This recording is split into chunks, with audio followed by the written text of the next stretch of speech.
नमस्कार दोस्तों, एक बार फिर से केंद्रीय कर्मचारी राज्य कर्मचारियों के साथ हमारे न्यूज़ यूट्यूब चैनल में आप लोगों का हार्दिक स्वागत है।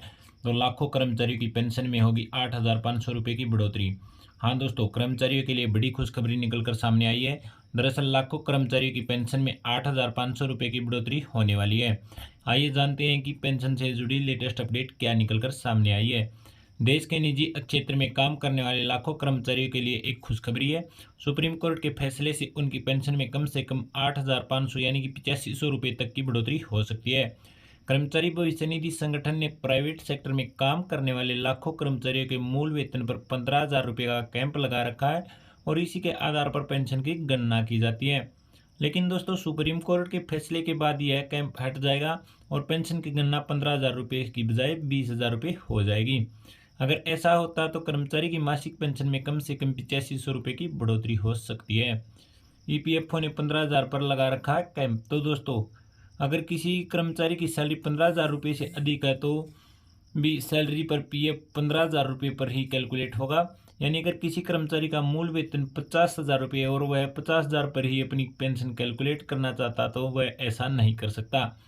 इसका कारण यह है कि ईपीएफओ की ओर से 15,000 रुपये पर कैप लगाया हुआ है।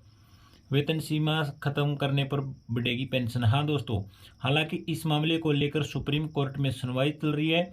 अगर सुप्रीम कोर्ट वेतन की सीमा को खत्म करता है तो पीएफ का कैलकुलेशन उच्चतम ब्रैकेट पर भी किया जा सकता है।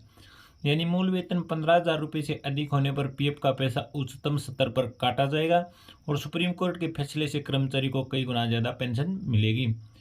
क्या है पूरा मामला, ये भी एक बार जान लेते हैं दोस्तों। कर्मचारी पेंशन संशोधन योजना को केंद्र सरकार ने 1 सितंबर 2014 को एक अधिसूचित कर दिया था। उस समय निजी क्षेत्र के कर्मचारियों ने इसका विरोध भी किया था दोस्तों।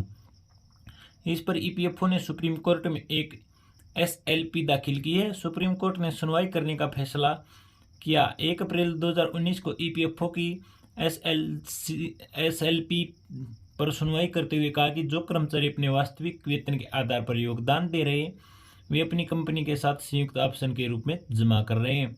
वे बिना औषधि के पेंशन योजना के लाभों का फायदा उठा नहीं पाते हैं। इसलिए दोस्तों, पेंशन का वेतन 15,000 रुपये तय करने का कोई औचित्य नहीं है। इस मामले पर 17 अगस्त से लगातार सुनवाई हो रही है और ये मामला अभी भी लंबित ही दिख रहा है। तो दोस्तों, कितनी बढ़ेगी पेंशन?